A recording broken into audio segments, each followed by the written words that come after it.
Araw-araw na unti-unting nilalamon ng tubig ang isang bahagi ng Barangay San Isidro sa Jose Abad Santos, Davao Occidental matapos ang magnitude 7.8 na lindol noong June 8. 12 araw matapos ang lindol, mahigit 10 ektarya na ng lupa ang nalubog sa tubig at patuloy pa itong lumalawak sa bawat araw.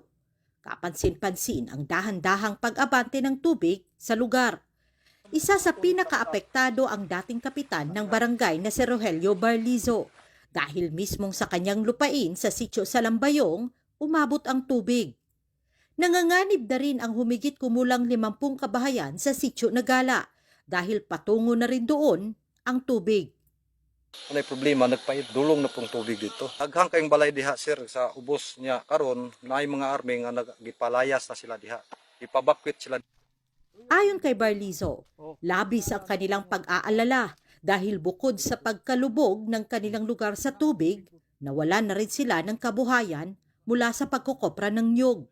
Ang among gikabalakan dito sir kay siyempre ang among pangabuhi kaluprasan lang nya namin mga estudyante. Kung saan may bayad na mo sa eskwelahan, dili ni buhanging tubigan eh. Diha ra mga among pangabuhi sa mga kalubinhan. Nabatid na ang pagtaas ng tubig sa lugar dulot ng pagguho ng bundok na tumabon sa isang sapa.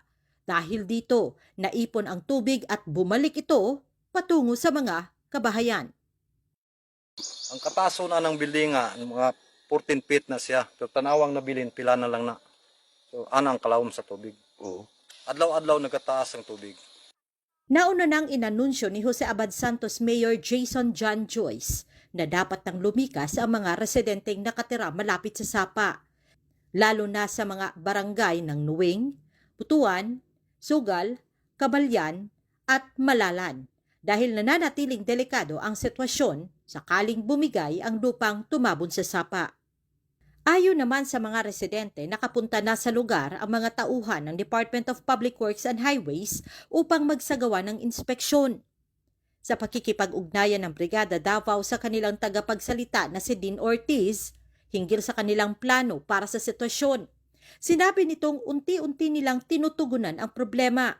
Samantala, nadatna ng brigada ang ilang residente na nagsasalba ng mga gamit na maaari pa nilang mapakinabangan. Ang dating lupaing kanilang nilalakaran, hindi na madaanan ngayon, maliban kung sasakay ng bangka o lalangoy. Umaasa na lamang ang mga residente na mabibigyan ito ng agarang atensyon ng pamahalaan upang maibalik ang kanilang kabuhayan at mailayo sila sa panganib. Anak gyud ang among pangandoy kay di gyud ni kaya sa munisipyo bisag sa province ni maglisod ang province. Unta makita sa nasyonal ang problema diri. Kay naglisod yung tao diri.